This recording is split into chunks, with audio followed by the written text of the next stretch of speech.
Hi everyone, I'm Jo. Thanks so much for joining me today. A little while ago I did a tutorial for you on circular brick stitch and I'm wearing the pendant right now, but what I actually showed you how to do was how to make these earrings. So there is a tutorial already on my channel for you to make those earrings, but they're all made the same way. So the pendant, the earrings, and the ring. Now I did say that if there was sufficient interest in the ring, I would do a separate tutorial purely on making this little ring. And I'm really pleased to say it, not only online has there been fantastic feedback, but I have been wearing this constantly. It's one of my favorite pieces to wear and everybody is commenting on it. All my friends asked to put it on their own finger, and the best thing is that they're quick to make, so you can make dozens in a really short time and pop them on your stall, give them to friends. They're just super quick, super easy to make. Okay, so if we take a quick look at the materials we're going to need for this, I've got two colours of size 8 seed beads.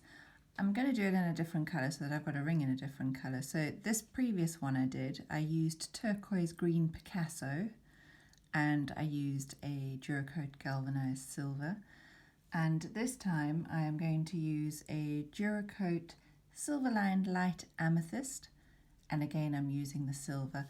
And I've chosen the silver because the rings that I'm using have a silver tone finish to them. You might have rings that have got gold tone. Now, just as before, when I showed you how to do the earrings, it doesn't matter what size ring you've got, because there are no rules as to how many beads you add around that ring. So whatever you've got in your stash, it is quite important that it's a closed jump ring or a closed ring, so there's no slit or opening, because your threads could then just pass through that slit. So if they are open, you want to seal it with a bit of glue or a bit of nail varnish or soldering iron. So you need a ring, which is going to go in the center, and then your two colors of your size 8 seed beads. You'll also need a size 10 beading needle, and I'm using Wildfire today, and I'm using the green, and it's the 0.15 millimeter. So those are all the bits you're going to need. The other thing you will need is my previous tutorial where I showed you how to make these earrings, because the technique for starting out is exactly the same.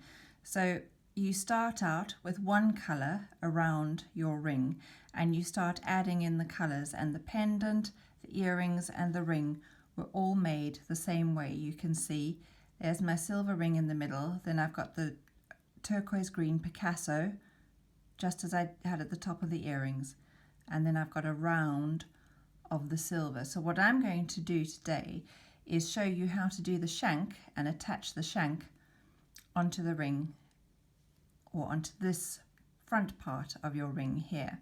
So you'll need the tutorial, the circular brick stitch tutorial, to do this top bit first, and I'll pop a link to that in the comments below. So following my previous tutorial, there's my ring in the center, and then I've done a round of the light amethyst followed by another silver round on the outside, and I'm ready to attach the shank of my ring. Let me just bring the other one back in again so you can see I'm at the same stage on the top there, and now I'm ready to add in the ring shank.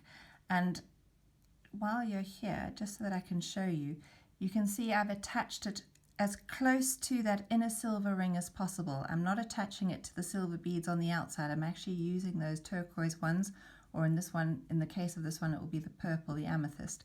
So attaching the shank as close to that inner ring as possible. So if you've just finished, your thread will be exiting from the top of a silver bead, and you need to come down through your beads and be exiting from one of the colored beads closest to your silver ring.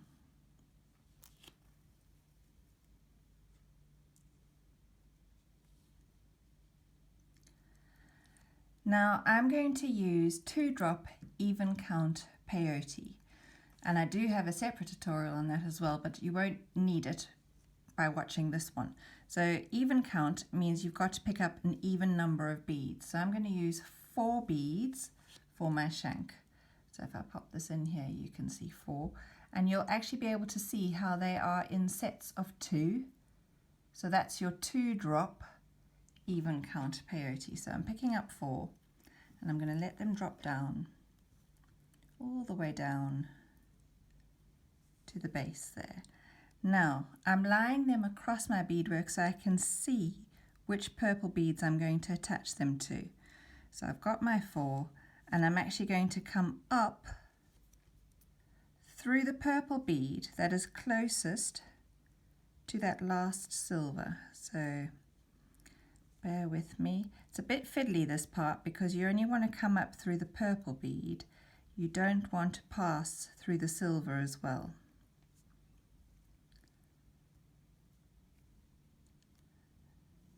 There we go.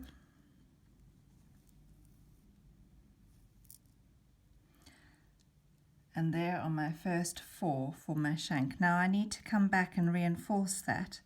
So before you pull it tight, you're just going to pass the needle up and down through those purple beads, back to the other end again, as I'm doing here, up and down through the purple, so that you can reinforce this attachment point. So I'm just coming all the way down. And I'm not using the silvers on the outer rim. But as I say, it is fiddly because your beads are sitting so snugly to the metallic ring that you've used. Right, so you'd come back to the beginning and you'd pass your needle back through all 4 and just reinforce it that way. So I'll come back to you once I've reinforced. Right, I'm back with you and I'm now ready to start my 2 drop even count peyote for the shank while it's attached to the rest of the ring.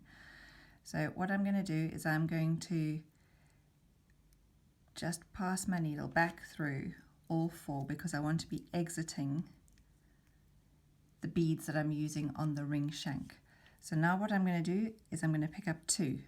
Every time you do 2 drop, you pick up 2 at a time, skip over those top 2 where my thread is exiting and pass the needle through the bottom 2.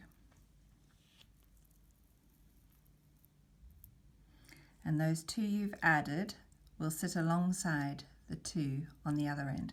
So we're exiting out this bottom silver bead here. We're going to pick up 2, skip those 2 and go through the 2 we've just added. The benefit of doing this 2 drop peyote is that it beads up a lot quicker than doing it singly. So there you can see I've already got 2 rows and they're in their groups of 2. So I'm going to pick up 2, skip over 2 and go through 2.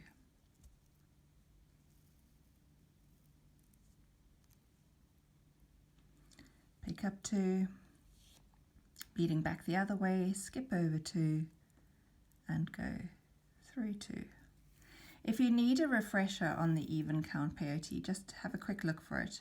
In fact, I'll pop a link to that as well, just in case you need a refresher. But you can see there now I've got 3 rows.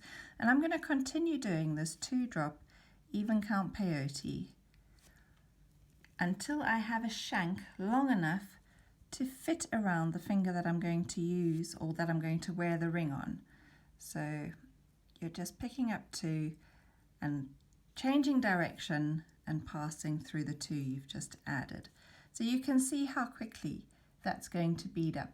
I'm going to continue doing that and then I'll show you how to attach it on the other. So I've now beaded a strip of 2 drop even count peyote and I have measured it around my finger as well. So choose the finger you want to wear the ring on, pop it around, and you want it to be a snug fit. It's still going to go over your knuckle, and remember you're attaching to the beads closest to the ring rather than to the outside of the ring. You're going to be attaching just there.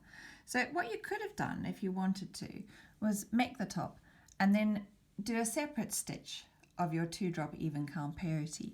But for me, I thought it was much easier to just continue on the same piece of thread and stitch your strip of peyote stitch for the ring shank, so that it's all joined. That way you don't have the chance of more knots coming undone or anything like that. It's all just one piece of thread.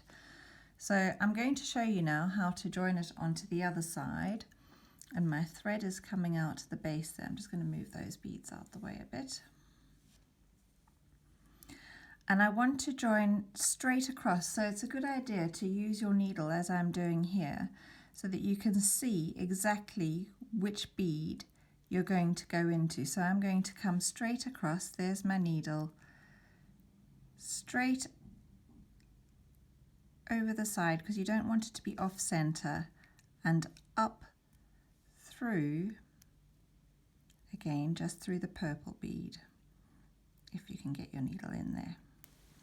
Sometimes easier said than done. Need a bit of wiggle room. And that will bring my shank over to the other side. Now again, just as I did on the other side, I've got to work my way through approximately 4. So that's 2, 3 of the colour, the beads that are sitting alongside the ring.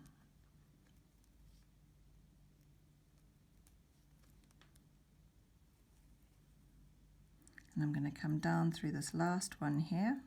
This is my 4th one. Stands to reason that you come up and down through 4 beads because your actual ring shaft is 4 beads wide. So just get the needle through that last one. Sometimes I do wonder about my own tension and being a little tight on the beads. There we go.